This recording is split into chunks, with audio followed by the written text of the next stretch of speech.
पंकजा मुंडे आणि सुरेश धसांचे एकमेकांवर आरोप प्रत्यारोप पक्षश्रेष्ठींकडे. धसांची तक्रार करणार पंकजा मुंडे आक्रमक, तर पंकजा मुंडेंचीही वरिष्ठांकडे लेखी तक्रार करणार धसांचा पलटवार. माझं काही खरं नाही, माझ्यावर विश्वास ठेवू नका, दारुण पराभवामुळे आम्ही बोलायचे कमी झालो. शक्तीपीठ आंदोलनादरम्यान जयंत पाटलांची टोलेबाजी. संतोष देशमुख हत्या प्रकरणातील फरार आरोपी कृष्णा आंधळेला नाशिकमध्ये पाहिल्याचा खरं तर प्रत्यक्षदर्शींचा दावा. तर सीसीटीव्ही फुटेज लोकशाही मराठीच्या हाती, पोलिसांकडून तपास सुरू.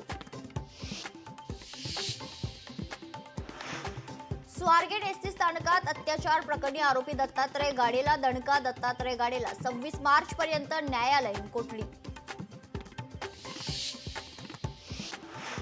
प्रशांत कोरटकरला कोल्हापूर सत्र न्यायालयाचा दिलासा, पोलिसांनी केलेली विनंती कोर्टानं फेटाळली आहे.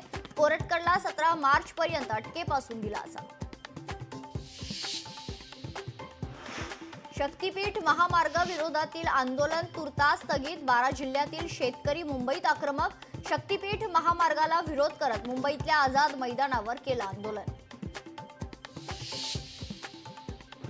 भयंकर हत्येच्या घटनेनं माळशिरस हादरलं. तरुणाला निर्वस्त्र करून गरम सळ्यांचे चटके देत हत्या. तर माळशिरसच्या पिलीव येथील धक्कादायक घटना.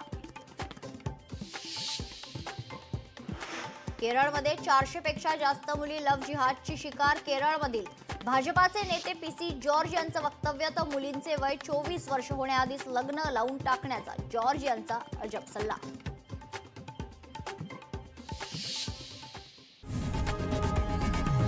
लोकशाही मराठी ऐका, पहा, जागरूक रहा.